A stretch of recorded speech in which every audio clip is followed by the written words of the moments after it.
There is absolutely never a reason to give up 1 ounce of freedom for the sake of security. It won't work.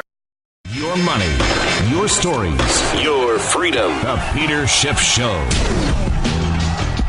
All right, everybody, welcome back to the Peter Schiff Show. Tom Woods in for Peter.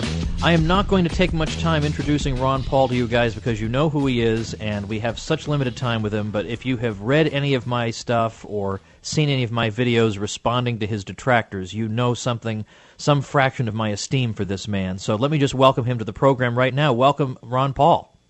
Thank you, Tom. Nice to be with you. All right, let's jump right in here. Tell us about your Ron Paul channel. Well, you know, there was a debate one time a couple years ago where I didn't think I got a fair shake. In a 2-hour debate, I had 89 seconds. I thought maybe there's something wrong with the media. Maybe they're not covering us fairly. Right. I'm just using that as a pun, but there's a bit of truth to this.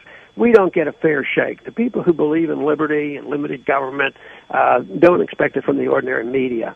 And today there's this tremendous opportunity on the Internet. It was proven during our campaign that the information we got out, which was significant, went through the Internet. It didn't go through the majors. And I think you can't ignore this, and especially with the young people. Young people use the Internet and handheld devices. They don't sit and watch TV and turn the programs on at 7 o'clock to watch us or anything like that. So I thought the technology was there. The country is ripe for the continuation of this revolution that you and others have been involved in. This message is being spread, and there's been this plan in place. We've been planning this for several months to come up with something where we can do it on a routine basis on the Internet and have a very, very well-designed program to bring as many people as we can together to promote these views that are being totally ignored either by our government or our professors or the media. So is it going to have news programming? Is it going to be commentary? What kind of programming can we expect? Well, there's going to be news. I'd like to, on a routine basis, as often as possible, to come up with an item. You know, the program would last 30 minutes. At least one item of news that's available, in various ways with friends and others that I can get, but will never be shown. It might be out there, but nobody's ever going to talk about it.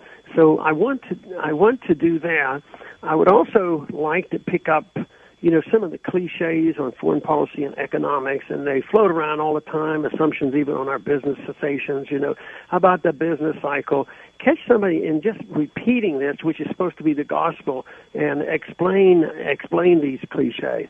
Also, I'm anxious to include in the program as often as possible something pretty positive, something going on. We hear these stories, and I don't want to just dwell on all the problems. We do a lot of that.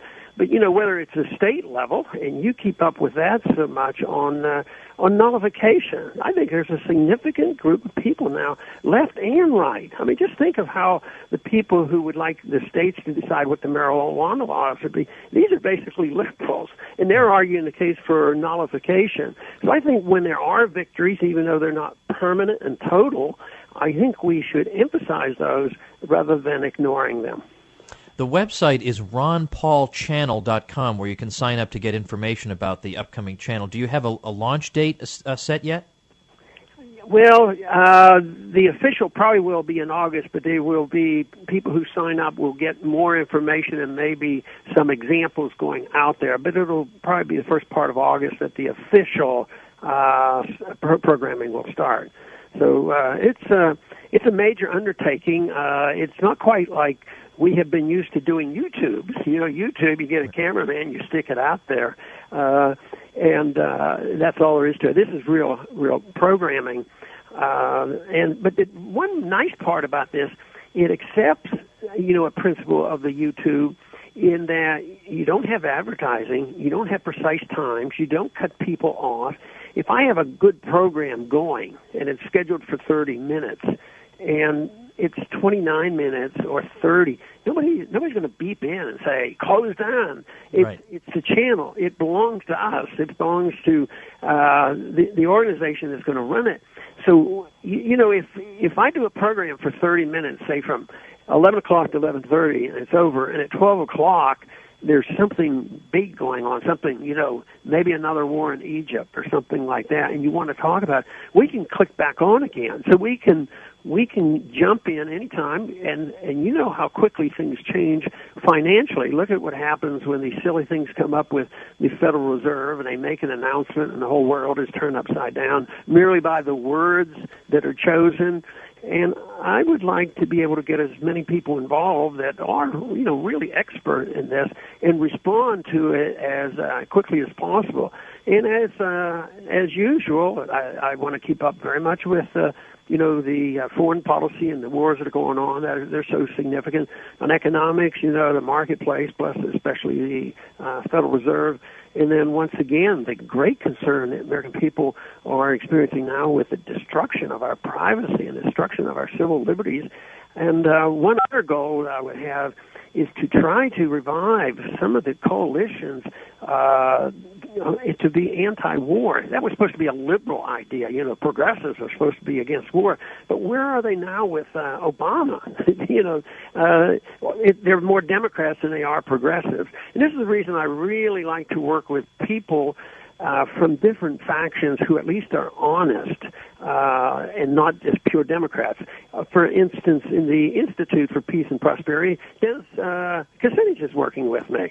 Now, he's a progressive, and we disagree politely on economic matters, but at the same time, we feel strongly about civil liberties and war, and nobody speaks on the left, very, very often for the anti-war because, we can't challenge Obama. Obama won the Peace Prize, that kind of nonsense.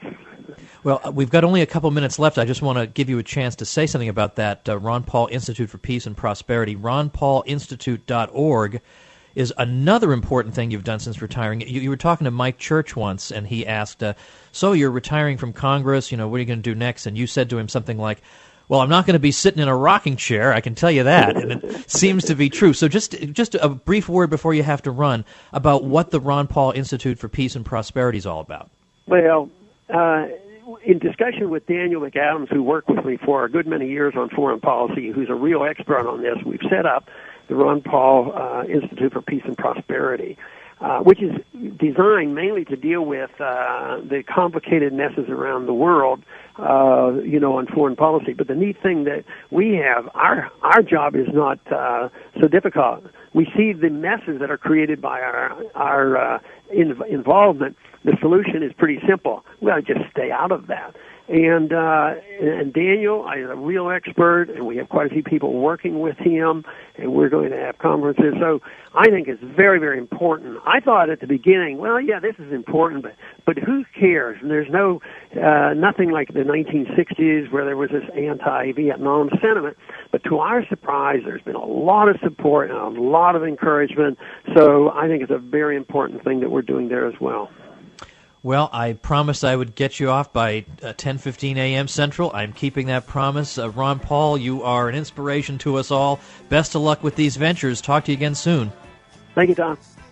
That's Ron Paul, everybody. RonPaulChannel.com and RonPaulInstitute.org. I strongly urge upon you. Next, Bill Kaufman, our old...